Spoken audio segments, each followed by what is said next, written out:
Hello friends, welcome to लुटेरिया। मैं प्रवीण कुमार आप सभी का स्वागत करता हूं। आज की इस वीडियो में जो है मध्यकालीन बिहार के इतिहास से संबंधित कल हम लोगों ने प्राचीन बिहार के इतिहास को पढ़ा था और उसके फैक्ट्स को जाना था। उसका पीडीएफ आपको टेलीग्राम पे मिल जाएगा। साथ ही साथ मध्यकालीन बिहार जो आज हम लोग पढ़ेंगे इसका पीडीएफ भी आपको टेलीग्राम पे अभी अपलोड कर दिया जाएगा। तो चलिए दोस्तों, शुरू करते हैं आज की इस वीडियो को और एग्ज़ाम से पहले इसे ज़रूर 2-3 बार देख लेंगे। इसके अलावा हम आधुनिक बिहार भी आपको अपलोड कर दिया जाएगा, जो कि एग्जाम से पहले आप उसको 1-2 बार जरूर रिवीजन करके जाएंगे। इन तीनों वीडियो से लगभग आपको 8 से 10 प्रश्न निश्चित रूप से पूछे जाएंगे। चलिए दोस्तों, शुरू करते हैं और आते हैं सबसे पहले फैक्ट्स की ओर। और क्या है आज के इस चैप्टर में उसको जानते हैं। सबसे पहले अगर मध्यकालीन बिहार के इतिहास को देखो तो मध्यकालीन बिहार के इतिहास को कई खंडों में तोड़ करके पढ़ा जाना चाहिए, ताकि आप अच्छे ढंग से इसके कॉन्सेप्ट को समझ पाएंगे और इसके फैक्ट्स को याद रख पाएंगे, जो एग्ज़ाम के लिए काफ़ी महत्वपूर्ण है। तो सबसे पहले आते हैं कि बिहार में मध्यकालीन जो इतिहास प्रारंभ होता है उसकी कैसे कैसे क्रम है। सबसे पहले जब बिहार में प्राचीन बिहार का इतिहास जो है वो समाप्ति की ओर था, जिसमें हम लोगों ने पढ़ा था कल कि पाल वंश जो था वो बिहार और बंगाल के क्षेत्र में शासन कर रहा था।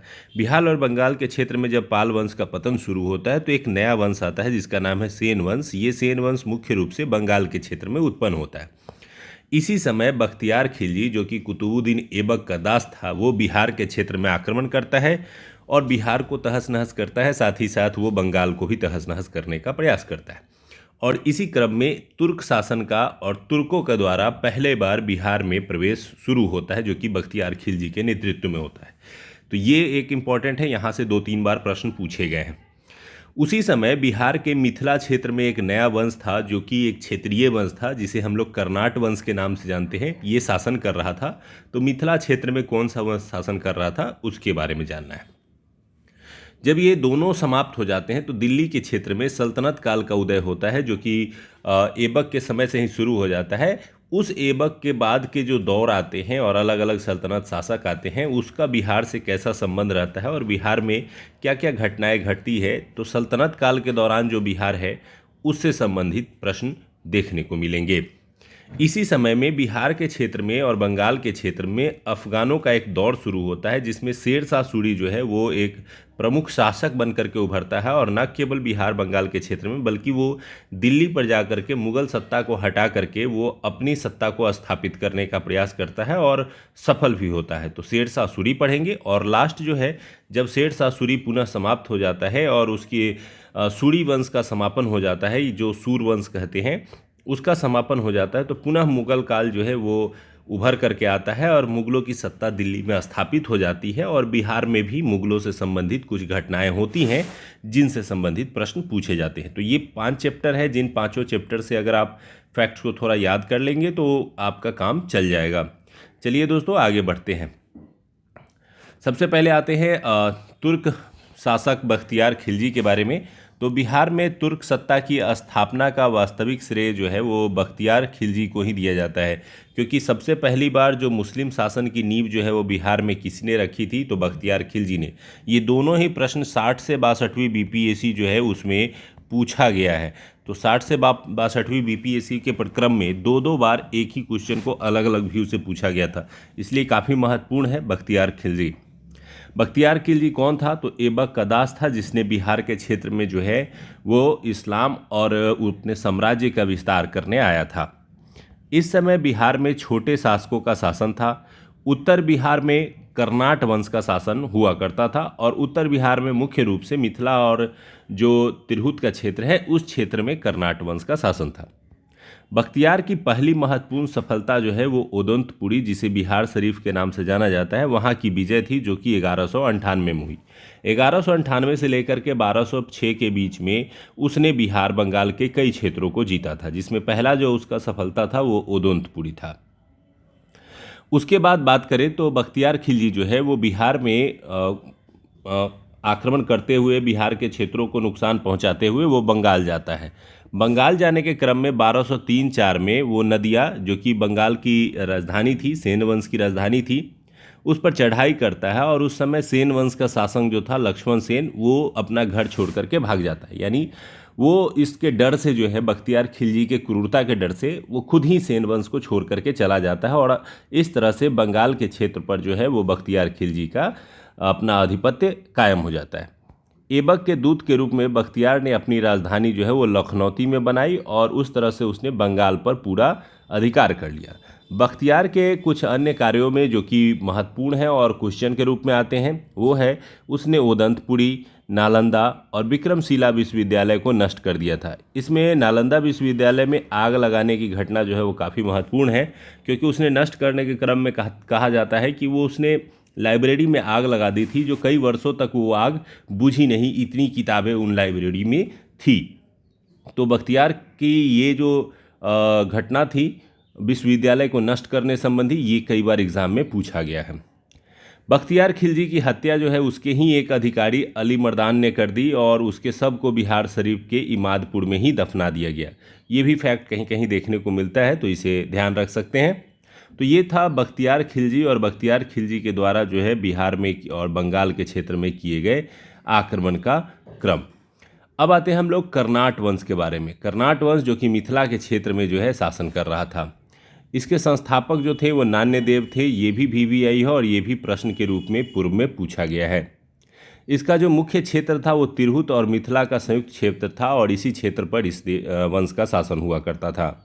इसकी राजधानी जो थी वो सिमरावगढ़ थी और सिमरावगढ़ कहाँ, तो ये नेपाल में जो है सिमरावगढ़ है और वहाँ पर इसकी राजधानी थी। बख्तियार खिलजी जब बिहार के क्षेत्र में अभियान पे आया था तो उस समय नरसिंह देव जो था वो इस वंश का शासक था। नरसिंह देव ने ये देखा कि इसके साथ लड़ाई करने से हमारा वंश पतन हो जाएगा, इसलिए उसने क्या किया, नजराना और भेंट देना शुरू कर दिया और बख्तियार खिलजी को सहयोग प्रदान किया, जिसके कारण बख्तियार खिलजी ने कर्नाट वंश का पतन नहीं किया और कर्नाट वंश को छोड़ दिया। मिथिला क्षेत्र पर विजय गयासुद्दीन तुगलक के समय में जो हुआ, जब गयासुद्दीन तुगलक जो है बंगाल के अभियान पर निकला था 1324-25 में, तो उस समय जो कर्नाट वंश था उसको भी उसने जो है पतन कर दिया और इस समय कर्नाट वंश का जो शासक था वो हरि सिंह देव था। तो आपको 3 पॉइंट इसमें से याद रखना है। पहला, इसका संस्थापक नान्यदेव। बख्तियार खिलजी आया तो उस समय नरसिंह देव। और जब गयासुद्दीन तुगलक ने बिहार के क्षेत्र में और बंगाल के क्षेत्र में अभियान किया तो उस समय हरि सिंह देव जो है इस वंश का शासक हुआ करता था। हरि सिंह देव ही इसका अंतिम शासक स्थापित हुआ, क्योंकि गयासुद्दीन तुगलक ने इस वंश का पतन कर दिया। वे एक महान समाज सुधारक के रूप में भी काफ़ी प्रसिद्ध थे और जाने जाते थे। तो हरि सिंह देव जो थे वो न केवल एक शासक के रूप में प्रचलित थे बल्कि समाज सुधारक के रूप में भी प्रचलित थे। तो कर्नाट वंश से बहुत ज़्यादा फैक्ट्स नहीं है, इतने ही फैक्ट्स आपको ध्यान रखने हैं, यहाँ से आपको प्रश्न आते हैं। नेक्स्ट आते हैं सल्तनत काल और बिहार के संबंध के बारे में। तो सल्तनत काल में दिल्ली एवं बंगाल के बीच एक युद्ध का अखाड़ा जो है वो बिहार बन गया। दिल्ली वाले चाहते थे कि बंगाल पर विजय प्राप्त करना है और अगर बंगाल पर विजय प्राप्त करना है तो उन्हें बिहार से होकर के ही जाना पड़ता था। ऐसे में बिहार जो है ये एक अखाड़ा साबित हो गया। इल्तुतमिश पहला सल्तनत सुल्तान था जिसने बिहार पर अभियान किया। पहला अभियान जो है सबसे पहली बार अगर किसी ने किया था तो वो इल्तुतमिश ने किया था। इसने 1225 में बंगाल एवं बिहार पर अधिकार कर लिया, लेकिन ये अस्थाई नहीं रहा। सबसे अस्थाई अधिकार जो है वो तुगलक काल में हुआ, जब बिहार पर सुल्तानों का वास्तविक नियंत्रण हुआ।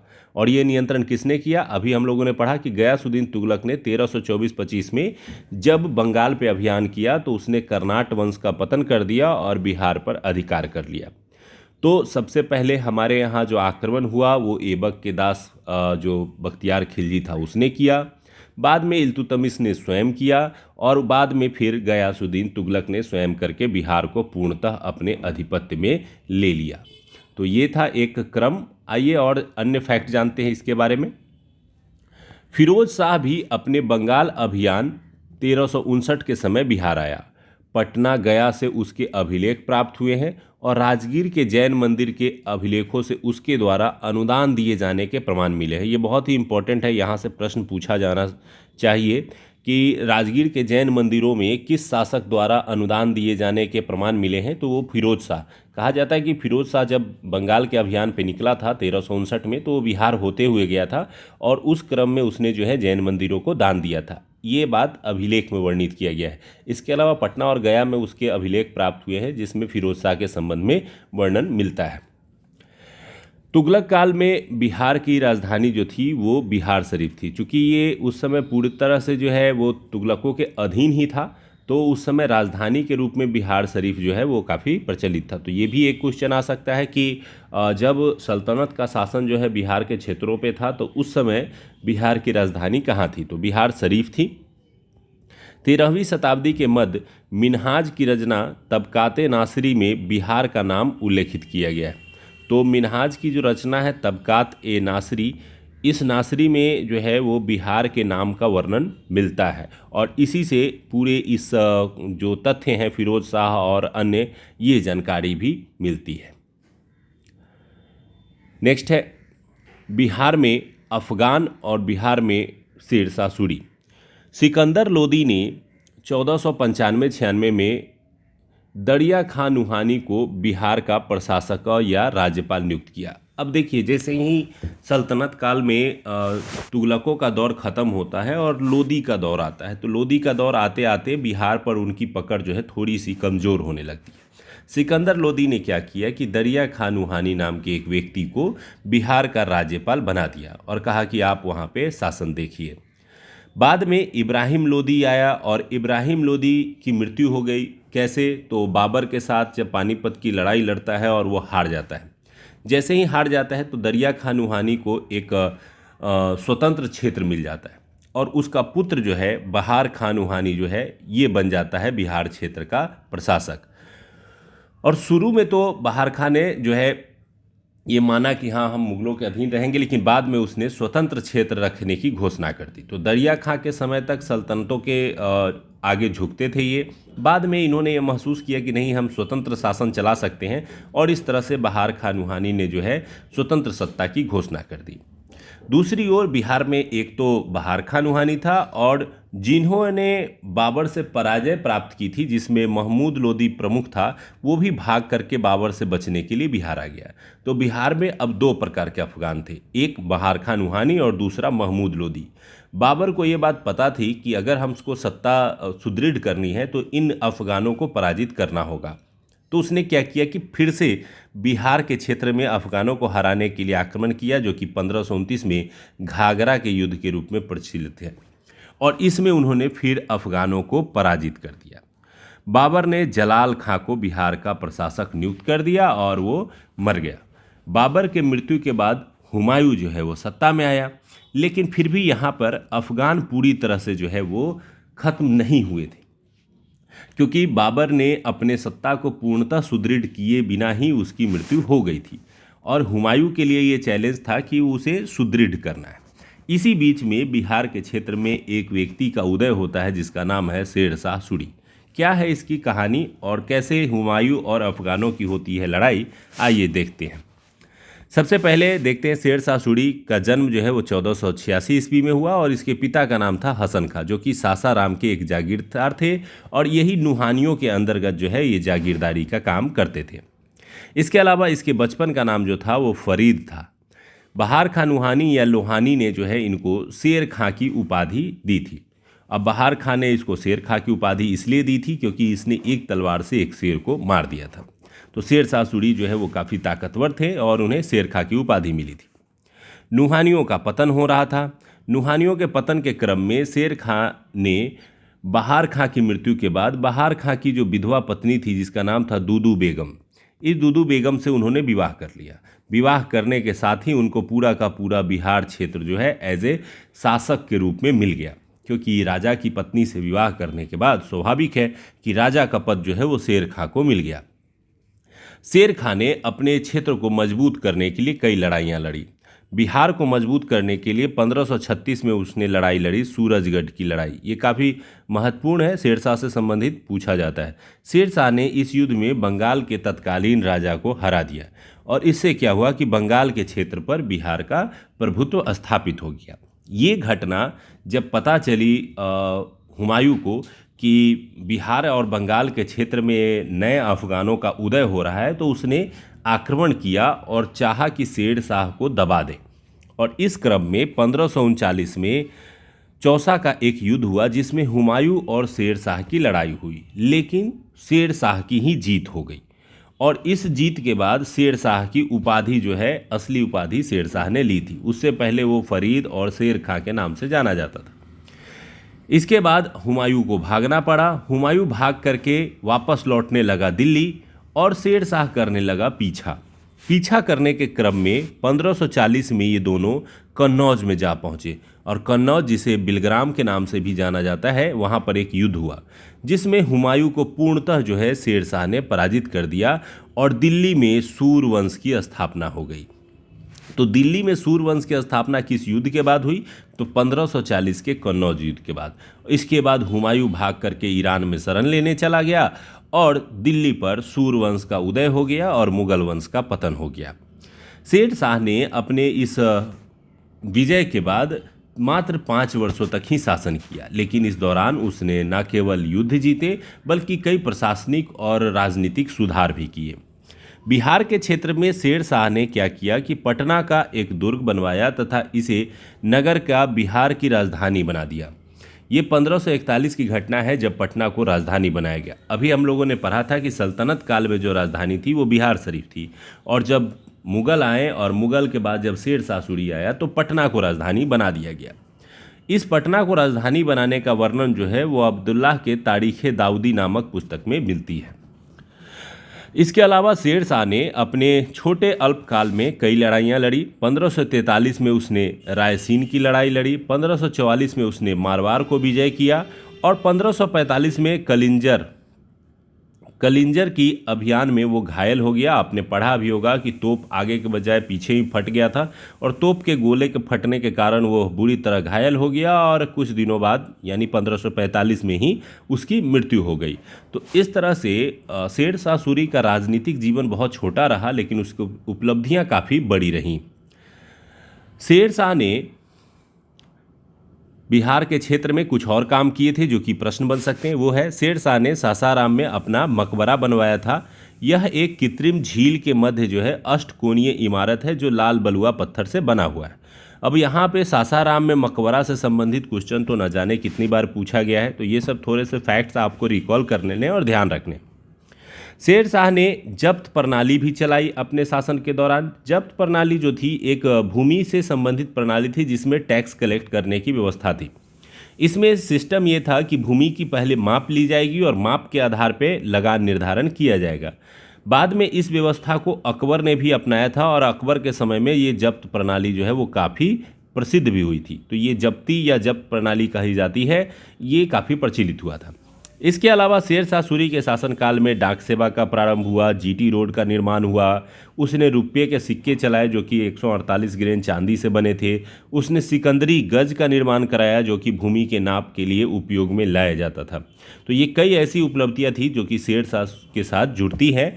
बाद में चल करके जब मुग़ल शासन करने आते हैं पुनः दोबारा, तो मुग़लों ने शेर शाह सूरी द्वारा अपनाए गए कई दिलचस्प चीज़ें, जैसे खास करके जो राजस्व से संबंधित थी, प्रशासन से संबंधित थी, उन सिस्टम को उन्होंने पूर्णतः अपनाया था। अब आ जाते हैं फिर से शेर शाह सूरी के पतन के बाद बिहार और मुग़ल साम्राज्य। तो 1555-56 में मुग़ल राज्य की पुनः स्थापना हो गई, क्योंकि जब शेर शाह सूरी मरता है तो उसके वंशज शासन करने आते हैं और उनके वंशज भी 1555 तक वो पूरी तरह से ध्वस्त हो जाते हैं और हुमायूं वापस आ जाता है। 1556 में हुमायूं की मृत्यु हो जाती है। उसके बाद अकबर जो है वो पानीपत की दूसरी लड़ाई हेमू के साथ लड़ता है और मुग़ल वंश को स्थापित कर देता है। उस समय क्या होता है कि इस समय बिहार के क्षेत्र में ताज खां करारानी नाम का एक व्यक्ति जो है वो अफ़गान राज्य का नेतृत्व कर रहा था। यानी शेर शाह के मरने के बाद भी बिहार में अफ़गान ख़त्म नहीं हुए थे। वहाँ पे एक व्यक्ति उभरा जिसका नाम था ताज खां करारानी और उसने बिहार क्षेत्र को अपने नेतृत्व में ले लिया। ताज खां ने क्या किया कि मुग़लों को समय समय पर नजराना भेजना शुरू कर दिया, जिससे ताज खां को कोई परेशानी नहीं हुई और अकबर भी नया नया शासक बना था, उसने भी उसे शासन करने दिया। लेकिन ताज खां का पुत्र दाऊद खां करारानी बाद में शासक बना और उसने अकबर के प्रति सम्मान की नीति का विरोध किया और नजराना भेजना बंद कर दिया, जिससे अकबर क्रोधित हुआ और अकबर ने उसे दंडित करने के लिए स्वयं जो है आक्रमण करने का निर्णय लिया। 1576 में उसने पटना को जीत लिया और दाऊद खां कराड़ानी को बिहार छोड़कर भागना पड़ा। ये क्वेश्चन रेलवे के एग्ज़ाम से लेकर के और अन्य कई एग्ज़ाम में क्वेश्चन पूछा गया था कि अकबर ने जब बिहार पर अभियान किया था तो बिहार में किस अफगान शासक को जो है वो भागना पड़ा था। तो बिहार में उस समय दाऊद खां कराड़ानी का शासन था और दाऊद खां कराड़ानी को बिहार छोड़ करके भागना पड़ा।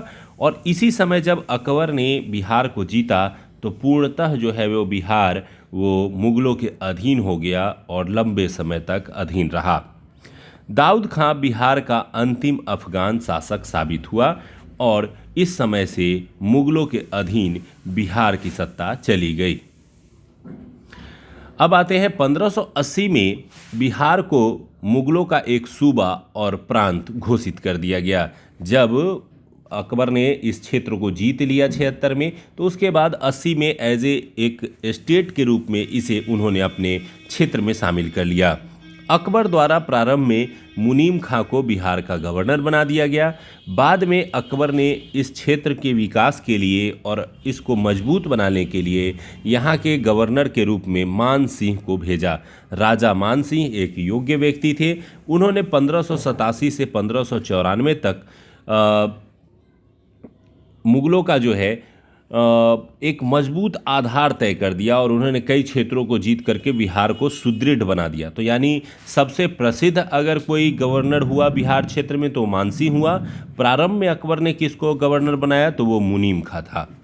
जहांगीर ने भी बिहार के क्षेत्रों में अपने गवर्नर बनाए, जिसमें राजकुमार परवेज को बिहार का प्रांतपति बनाया गया।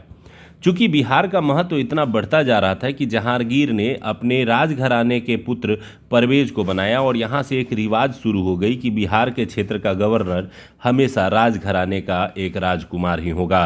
तो राजकुमार परवेज को बिहार का प्रांतपति बनाया गया। बाद में औरंगजेब जब शासन करने आता है मुग़ल वंश में, तो उसने भी राजकुमार अजीम को जो है ये बिहार का गवर्नर बना करके 1702 ईस्वी में भेज दिया। 1702 ईस्वी में जब वह बिहार आया और उसने शासन किया तो उसने अपने नाम के आधार पर पटना का नामकरण किया और उसने पटना का नाम बदल करके अजीमाबाद रखा। इसके अलावा कई गलियों के नाम जो है उसने परिवर्तित किए। हालांकि आज भी पटना को कई शब्दों में अजीमाबाद कहा जाता है। तो ये नाम किसके द्वारा दिया गया था तो औरंगजेब के राजकुमार अजीम द्वारा ये नामकरण किया गया था। तो इससे जुड़ा हुआ फैक्ट अगर आपको एग्ज़ाम में दिखता है तो आप आसानी से इसको सॉल्व कर सकते हैं। इसके बाद बिहार से जुड़ी कुछ और घटनाएं हैं जो है फर्रुख सियर वह पहला शासक था जिसने बिहार में आकर के राज्याभिषेक अपना कराया था। तो 1713 ईस्वी में पटना के क्षेत्र में जो है वो फर्रुख सियर का राज्याभिषेक हुआ था। बाद में शाह आलम द्वितीय का राज्याभिषेक भी बिहार में होने की सूचना या जानकारी मिलती है। तो ये था मुग़लों और मुग़लों के साथ बिहार का संबंध। इसी समय में जब मुग़ल मजबूत थे और जब मुग़ल कमज़ोर होने लगे तो बंगाल का पुनः उदय होने लगा और वहाँ से भी बिहार के संबंध जुड़ते हैं। बंगाल के नवाब एवं बिहार, औरंगजेब की मृत्यु हो जाती है 1707 ईस्वी में। उसके बाद कमज़ोर होती मुग़ल सत्ता में बिहार बंगाल का भाग बन जाता है। ये एक प्रमुख घटना है कि जहां प्रारंभ में बिहार बंगाल से अलग एक प्रांत के रूप में एक मजबूत क्षेत्र के रूप में जाना जाता था, लेकिन जब बंगाल जो है वो खुद मजबूत होने लगा तो उसने क्या किया कि बिहार क्षेत्र को अपना हिस्सा बना लिया। कैसे बना आइए देखते हैं। बिहार का जो अंतिम उप गवर्नर था वो अलीवर्दी खां था। अलीवर्दी खां ने क्या किया कि पहले बिहार के क्षेत्र में शासन किया और बाद में जाकर के 1740 में उसने बंगाल का नवाब बन गया। जैसे ही वो बंगाल का नवाब बना तो बिहार को बंगाल के क्षेत्र में शामिल कर लिया। 1756 तक वह शासन करता रहा और अलीवर्दी खां की मृत्यु जो है 1756 ईस्वी में हुई। 1756 ईस्वी में उसकी मृत्यु तक बंगाल, बिहार एवं उड़ीसा उसके प्रत्यक्ष नियंत्रण में रहा और संयुक्त रूप से एक ही प्रांत के रूप में कहलाता रहा। इस तरह से ये तीनों जो है एक क्षेत्र के रूप में विकसित हो गए। और बाद में आपको पता ही है 1756 के बाद की जो घटनाएं हैं वो हम लोग आधुनिक काल में पढ़ेंगे, जब पलासी का युद्ध होता है और सत्ता जो है बिहार की अंग्रेज़ों के हाथ चली जाती है। तो अगले वीडियो में हम लोग यहाँ से पलासी के युद्ध से शुरू करेंगे और अंग्रेज़ों के समय की बिहार की घटनाएं, क्रांति विधियाँ क्या थी और क्रांति से संबंधित जो प्रमुख घटनाएं, फैक्ट्स क्या हैं बिहार से संबंधित, उसको देखने का प्रयास करेंगे। तो ये PDF आपको अभी टेलीग्राम पे डाल दिया जाएगा। आप इसको 2 बार 3 बार देख लीजिए एग्ज़ाम से पहले। छोटा वीडियो है, इसको अच्छे से रिकॉल कर लीजिए। बिहार के इतिहास से मैक्सिमम क्वेश्चन इन्हीं सभी बिंदुओं से पूछे जाते हैं। तो उम्मीद करते हैं कि ये वीडियो अच्छा लगा होगा। अच्छा लगा तो कमेंट ज़रूर करके बताएंगे। चलिए मिलते हैं अगले वीडियो में। और आप एडुटेरिया ऐप भी डाउनलोड कर सकते हैं। यहाँ से आप जा कर के जो प्रीवियस हमारे क्वेश्चन बैंक है उसको बना सकते हैं, आप टेस्ट दे सकते हैं। तो ये सारे चीज़ों के लिए, और आने वाले PT के बाद जो प्रोग्राम कुछ लॉन्च होंगे तो यहीं से लॉन्च होंगे, तो इसलिए इसको डाउनलोड कर लीजिए। मिलते हैं अगले वीडियो में। Thank you.